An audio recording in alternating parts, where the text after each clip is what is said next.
ನಮಸ್ಕಾರ, ಹೇಮಾ ಕ್ರಿಯೇಷನ್ಸ್ಗೆ ಸ್ವಾಗತ. ಇಂದು ಒಂದು ರೆಸಿಪಿ ಇಟ್ಕೊಂಡು ಬಂದಿದ್ದೇನೆ, ಗೊಜ್ಜಂಬೊಡೆ. ನಾನು ಎಲ್ಲೋ ನೋಡಿ ಕಲ್ತದ್ದು. ಇದಕ್ಕೆ 2 ಗ್ಲಾಸಷ್ಟು ಉದ್ದಿನಬೇಳೆ ತೊಗೊಂಡಿದ್ದೀನಿ, 3/4 ಗ್ಲಾಸಷ್ಟು ಕಡಲೆಬೇಳೆ ತೊಗೊಂಡಿದ್ದೀನಿ. ಇದಿಷ್ಟನ್ನು ನಾನು ನೆನೆಹಾಕ್ಕೊಂಡಿದ್ದೀನಿ. ಸುಮಾರು 6 ಗಂಟೆ 7 ಗಂಟೆ ಕಾಲ ನೆನೆಹಾಕ್ಕೊಂಡಿದ್ದೀನಿ ನಾನು ಇದನ್ನು ಮಿಕ್ಸಿಗೆ ಹಾಕ್ಕೊಂಡು ರುಬ್ಕೋಬೇಕು. ನೋಡಿರಿ, ಚೆನ್ನಾಗಿ ನೆಂದಿದೆ. ಇವಾಗ ಮಿಕ್ಸಿಗೆ ಹಾಕ್ಕೋತಾ ಇದ್ದೀನಿ. ಮಿಕ್ಸಿ ಜಾರಿಗೆ ಹಾಕ್ಕೊಂಡು ಉಪ್ಪು ಹಾಕ್ಕೊಳ್ಳೋಂಗಿದ್ರೆ ಹಾಕ್ಕೊಂಬಿಡಿ, ಹಾಕ್ಕೊಂಡು ರುಬ್ಕೊಳ್ಳಿ. ನೈಸಾಗಿ ರುಬ್ಕೋಬೇಕು ಇದನ್ನು. ನೋಡಿ, ಯಾವುದೇ ತರಕಾರಿ ಈ ಥರದ್ದೇನೂ ಇಲ್ಲ. ನಾನು ನೈಸಾಗಿ ರುಬ್ಕೊಂಡಿದ್ದೀನಿ. ನೋಡಿ, ಇಷ್ಟು ಕನ್ಸಿಸ್ಟೆನ್ಸಿ ಇದ್ದರೆ ಸಾಕು. ಇದಕ್ಕೆ ನಾನು ಸಣ್ಣಗೆ ಹೆಚ್ಕೊಂಡಿರೋ ಅಂಥದ್ದು ಶುಂಠಿ, ಸಣ್ಣಗೆ ಹೆಚ್ಕೊಂಡಿರೋ ಕರಿಬೇವಿನ ಸೊಪ್ಪು, ಸಣ್ಣಗೆ ಹೆಚ್ಕೊಂಡಿರೋ ಹಸಿಮೆಣಸಿನ್ಕಾಯಿ, ಖಾರಕ್ಕೆ ತಕ್ಕನಾಗಿ ನಿಮ್ಮ ಮನೆಗೆ ಬೇಕಾದಷ್ಟು ಹಾಕ್ಕೊಳ್ಳಿ. ಉಪ್ಪು, ರುಚಿಗೆ ತಕ್ಕಷ್ಟು ಉಪ್ಪು ಹಾಕ್ಕೊಂಬಿಡಿ. ಇಷ್ಟೇ, ಮುಗೀತು. ಇದಾದಮೇಲೆ ಒಲೆ ಮೇಲೆ ನಾವು ಒಂದಷ್ಟು ಗೊಜ್ಜಿಗೆ ನೀರಿಟ್ಕೊಳ್ಳೋಣ. ನೀರಿಟ್ಕೊಂಡಾದ್ಮೇಲೆ ಒಂದು ಮಿಕ್ಸಿ ಜಾರಿಗೆ ಕಾಯಿ ತುರಿ, ಕರಿಬೇವು, ಮೆಣಸಿನಕಾಯಿ ಮತ್ತು ಸಾಸಿವೆ 1/2 ಸ್ಪೂನ್ ತೊಗೊಂಡಿದ್ದೀನಿ, 1/2 ಟೀ ಸ್ಪೂನ್ ತೊಗೊಂಡಿದ್ದೀನಿ.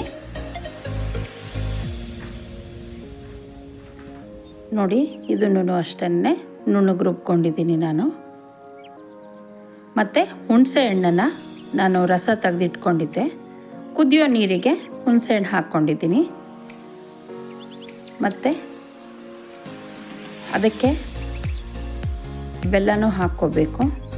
ನನ್ನ ಮಗಳು, ನಾನು ಇಲ್ಲಿ ಇದನ್ನು ಮಾಡ್ತಾಯಿದ್ದೆ, ಸಬ್ಬಕ್ಕಿ ಪಾಯಸನ ತೋರಿಸ್ತಿದ್ದಾಳೆ. ಮಾವಿನ ಹಣ್ಣಿನ ಸಬ್ಬಕ್ಕಿ ಪಾಯಸ ತೋರಿಸ್ತಿದ್ದಾಳೆ.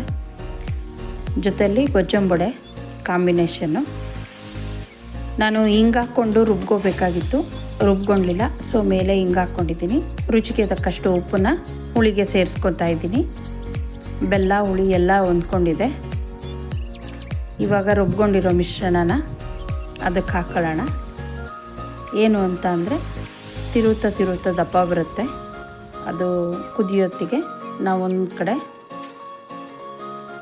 ಬಾಣಲೆಯಲ್ಲಿ ಎಣ್ಣೆ ಇಟ್ಕೊಂಡು ಬಿಸಿ ಮಾಡ್ಕೊಳ್ಳೋಣ. ಬಿಸಿನೀರು ಇಟ್ಕೊಂಡಿದ್ದೀನಿ. ಏನಕ್ಕೆ ಅಂತ ಹೇಳ್ತೀನಿ. ಒಂದು ಕಡೆ ಗೊಜ್ಜು ಕುದೀತಾ ಇದೆ, ಈ ಕಡೆ ಬಾಣಲೆಯಲ್ಲಿ ಎಣ್ಣೆ ಇಟ್ಕೊಂಡಿದ್ದೀವಲ್ಲ, ಇದರಲ್ಲಿ ಒಡೆ ಬಿಟ್ಕೊತು ಬರೋಣ.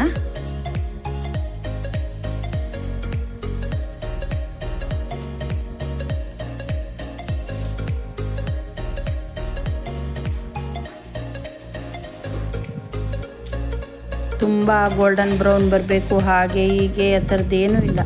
ಇದಕ್ಕೆ ಅರಿಶಿನ ಹಾಕ್ಕೊಂಡಿದ್ದೀನಿ ಗೊಜ್ಜಿಗೆ.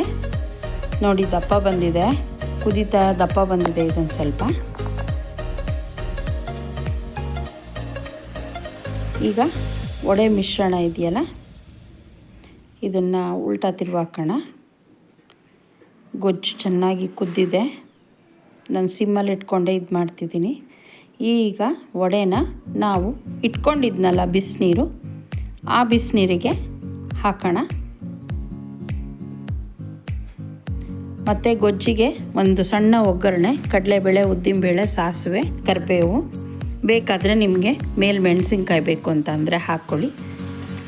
ಹಿಂಗು ಬೇಕಾದರೂ ನೀವು ಹಾಕ್ಕೊಳ್ಳಿ. ನಾನು ಹಿಂಗನ್ನ ರುಬ್ಬೋದಕ್ಕೆ ಹಾಕಿದ್ದೆ, ಸೊ ಹಾಗಾಗಿ ಬೇಡ.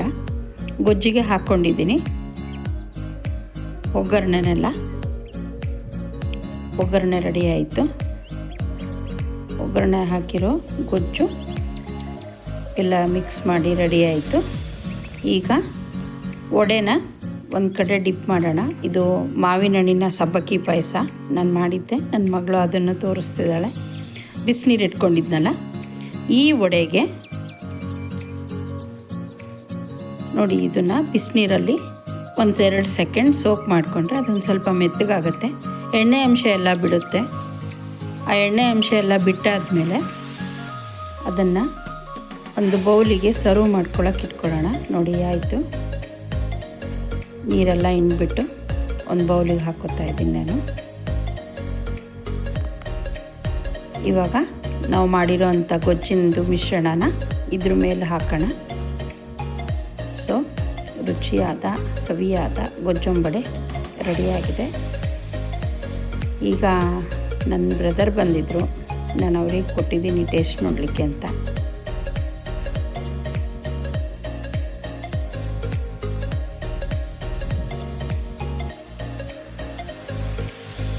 ಸೂಪರಾಗಿದೆಯಂತೆ. ಸೊ ಫೈನಲಿ ಗೊಜ್ಜಂಬಡೆ ರೆಡಿ ಆಯಿತು. ಹೇಗಿದೆ ಅಂತ ನೋಡಿ ಹೇಳಿ, ಕಮೆಂಟ್ ಮಾಡಿ. ನಮಸ್ಕಾರ.